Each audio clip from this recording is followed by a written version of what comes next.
En 2019, il gagne pas le Ballon d'Or. Il a pas gagné de trophée majeur. Il finit 6e au Ballon d'Or. En 2021, pareil, il gagne pas de trophée majeur. Il finit 9e au Ballon d'Or. En 2022, pareil, il gagne pas de trophée majeur. Il finit 6e au Ballon d'Or. Il le remporte pas. En 2023, pareil, il a pas gagné de trophée majeur. Il finit 3e. En 2024, toujours la même chose. Il a pas gagné de trophée majeur. Il finit 6e. En 2025, il remporte pas de titre majeur encore une fois. Il ne gagne pas le Ballon d'Or. Il finit 7e au classement du Ballon d'Or. On est en 2026. Est-ce que vous pensez que Kylian Mbappé va remporter le Ballon d'Or en ayant fait une saison blanche? Eh ben les gars, moi je vous jure, et vous savez que j'aime trop Kylian Mbappé. Vraiment, je le défends tout le temps. Mais vous allez voir qu'il va pas gagner le Ballon d'Or encore une fois. Cette année, il fait encore une fois une saison blanche. Alors oui, il est meilleur buteur ici, il est meilleur buteur là, il est meilleur buteur là-bas, ok. Mais quand à côté, t'as Yamal qui prend la Coupe du Monde, Harry Kane qui prend son championnat, Olysée qui prend son championnat, Dembélé qui prend Ligue des Champions, Ligue 1, tu peux pas gagner de Ballon d'Or. Toutes les années que je vous ai montré là, le seul titre qu'il prend à peu près, c'est la Ligue 1. Avec la Coupe de France, les trucs comme ça, c'est tout. La seule année pour moi où il pouvait le prendre s'il l'avait, c'était mérité, c'était en 2018. Il avait pris la Coupe du Monde, mais depuis cette Coupe du Monde, il a gagné 0 trophée majeur, les gars. 0. Donc les gars, pour moi, cette année, Mbappé, ça va être trop compliqué pour lui de gagner le Ballon d'Or. Il y a trop de joueurs à côté qu'on fait mieux que lui. Mais on va faire semblant encore combien de temps avec Mbappé en fait? À partir de quand on va redevenir sérieux? On est en train de nous dire qu'Mbappé est un gros prétendant au Ballon d'Or parce que la saison blanche ça veut rien dire. Ne pas prendre de trophée qui est un des critères majeurs pour gagner un Ballon d'Or, on peut l'effacer normal quand c'est pour Kylian. C'est ça que vous êtes en train de me dire en fait. De partout, je vois ça commence des propagandes. On a déjà gagné un Ballon d'Or en saison blanche, c'est pas fini, CR7 2013, Figo 2000, etc. Arrêtez! Il y a des gens 1000 fois plus méritants et même au sein de son propre pays. À quelle heure les médias français ils propagandent pas Dembélé alors qu'en plus il joue à Paname dans un club français alors Kylian il joue au Real. Si on inverse les saisons que Mbappé il fait la saison de Dembouz et inversement, eh ben ça aurait quand même été Kylian la propagande et à juste titre. En fait, Dembélé, il passe au second plan face à Kylian. C'est ça que vous êtes en train de me dire. Il est allé faire un back-to-back en Ligue des Champions. Et il sort en demi-finale de Coupe du Monde comme Mbappé. Et pas en ayant rien fait. En ayant marqué 6 buts.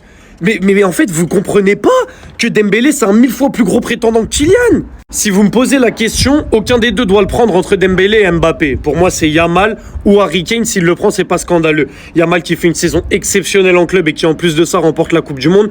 Harry Kane qui est régulier en Ligue des Champions, en championnat et en Coupe du Monde, qui fait une saison all-time en termes de buts. Malheureusement, il fait ni finale de Ligue des Champions, ni finale de Coupe du Monde. Et c'est peut-être ce qui va lui faire défaut. Maintenant, le fait que les médias français commencent là à nous introduire une propagande Kylian Mbappé Ballon d'Or, je trouve ça choquant. Étant donné qu'il y a Dembélé en France qui a fait back-to-back avec le PSG et qui a pas fait une mauvaise Coupe du Monde, c'est lui qui doit être mis en avant. Je ne comprends pas, je pense qu'il y a ce truc en France de ouais, si Kylian il est pas Ballon d'Or, en gros, ce sera un échec pour le football français, mais à un moment c'est comme ça. Il mérite pas le Ballon d'Or cette année. Dembélé mérite plus que lui. Lâchez vos trucs de saison blanche et tout là. Il est meilleur buteur du championnat, très bien, il est pas champion. Et les meilleurs de la Ligue des Champions, très bien, avec ses buts contre Almaty, etc. là. Il est pas champion, il sort en quart. Meilleur buteur de Coupe du Monde, très bien, il sort en demi. Qu'est-ce que tu veux lui donner un BO? C'est une folie. Score 90 a sorti son classement Ballon d'Or après Coupe du Monde et que vois-je? Kylian! Ton histoire ne s'écrit pas en minuscules, elle s'écrit en majuscules. Ton histoire ne s'écrit pas au stylo bic, elle s'écrit au stylo plume.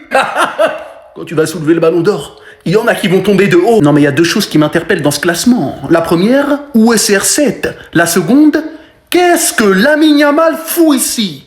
What the hell is he doing here? Frère madridista, après tant de mois à souffrir, le Ballon d'Or de Kylian est la lumière au bout du tunnel. C'est l'éclaircie dans la pénombre. Et puis je veux dire, en toute objectivité, il le mérite largement. Non mais quand je vois les concurrents qui sont ici présents, bon, ils les méritent pas, mais ils sont loin derrière. Mais je veux dire, la saison de Kylian Mbappé, c'est le haut niveau, c'est le high level. Lorsque Kylian soulèvera son premier Ballon d'Or, de nombreuses personnes seront tristes. Mais vous savez ce qu'on dit. Nous n'avons que nos yeux pour pleurer. Et Kylian Ballon d'Or, et Kylian Ballon d'Or, et Kylian Ballon d'Or. Je sais pas vous, mais moi, la Coupe du Monde de Lamine Yamal, elle me fait prendre la mesure de ce que Kylian Mbappé a réalisé en 2018, s'il vous plaît. L'époque à laquelle le football battait de son plein. Des stars en veux-tu, en voilà. L'élite du football. Oui, 2018, on était encore dedans, les gars. L'époque Cristiano, Messi et toutes ces choses-là. On approchait de la fin, on était encore dedans. Du haut de ses 19 ans, t'as ce gamin qui vient avec le numéro 10 de l'équipe de France, s'il vous plaît, sur le dos, qui arrache absolument tout ce qui est sur son passage, y compris l'Argentine de Lionel Messi, qui était considérée comme étant favorite face à l'équipe de France. Il te met un doublé, il te provoque un penalty. En fait, il fait tout. Mbappé, il est pas là dans cette Coupe du Monde, on la gagne pas, on sort en 8e. C'est moi qui vous le dis. Et je vous dis tout ça sans rien retirer aux qualités de Lamine Yamal et au joueur exceptionnel qu'il est, parce que tout le monde le sait, c'est un joueur que j'apprécie énormément. Mais au même âge, à quelques mois près, ce monsieur qu'on voit, parce que souvent on compare les deux en disant que Lamine Yamal est plus impressionnant à l'âge qu'il a, quand Mbappé avait son âge justement. Les deux à 19 ans, à quelques mois près, je répète, je vous jure qu'il y a un monde d'écart, vous vous rendez même pas compte, mais vous allez vous en rendre compte avec le temps. Lamine Yamal, encore une fois, je lui retire rien. Mais ce que Kylian Mbappé a fait en 2018 à 19 ans et 200 jours et quelques, à l'approche de ses 20 ans, c'est exceptionnel. Encore une fois, sans rien retirer à Lamine Yamal, quand tu vois sa Coupe du Monde qui est moyenne, je dirais pas mauvaise, mais moyenne, enfin, du moins, j'en attendais plus de lui. Je m'attendais à ce qu'il soit plus décisif que ça.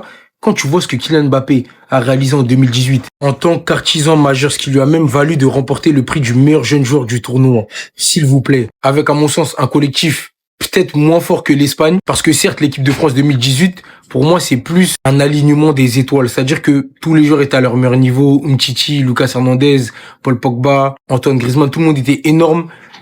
Et du coup, ça a propulsé cette équipe de France, alors que l'Espagne, c'est vraiment un collectif qui est là depuis pas mal d'années maintenant et qui performe au haut niveau. Ils sont réguliers. Et encore une fois, sans vouloir remettre en cause le niveau de Lamine Yamal, il a même pas été élu meilleur jeune joueur de cette compétition. Je sais pas si vous vous rendez compte. Koubarsi lui a été préféré, lui qui a fait une énorme compétition. En fait, toutes ces petites indications, elles sont censées nous faire comprendre que les deux au même âge, il y a un gap. Du moins, j'ai l'impression que souvent, on veut réécrire la carrière de Kylian Mbappé et décrédibiliser ce qu'il a pu faire dans le passé. Et moi, je trouve ça pas cool. Donc, je voulais remettre les points sur les i, les barres sur les t. C'est ce dont je voulais parler dans ma vidéo. Dites-moi ce que vous en pensez. Restez sobre, abonnez-vous les gars, on s'attrape. Les critères d'attribution pour le Ballon d'Or. Moi, ce qui me fait rire, c'est qu'en 2026, je sais pas, il y a eu combien de Ballons d'Or. En 2026, vous avez encore la naïveté de croire à ce genre de choses.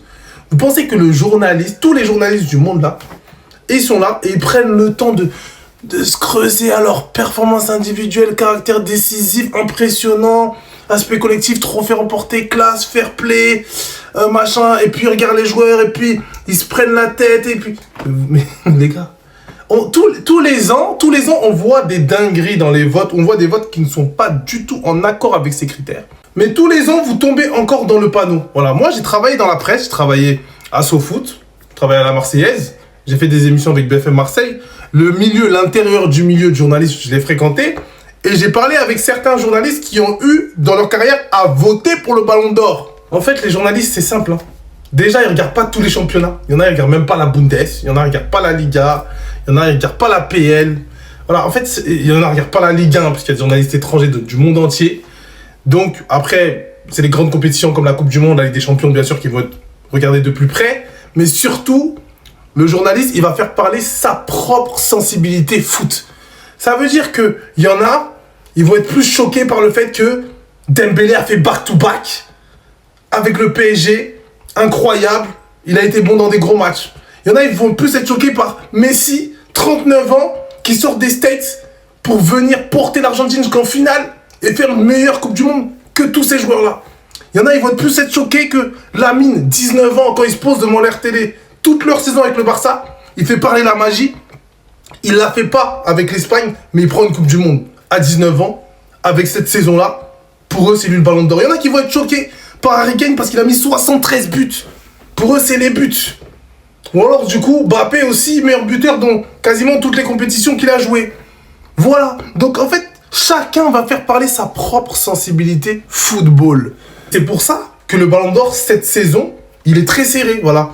Ceux qui aiment plus les passes, ils vont dire, Olysée, record de passes, c'est une vision du football qui me parle, je vais le mettre en avant. Donc France Foot, pour justifier, ils sont obligés de mettre un tableau comme ça, des critères, etc., pour paraître professionnel.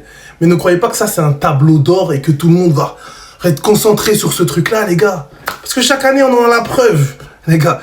Arrêtez de croire à ça.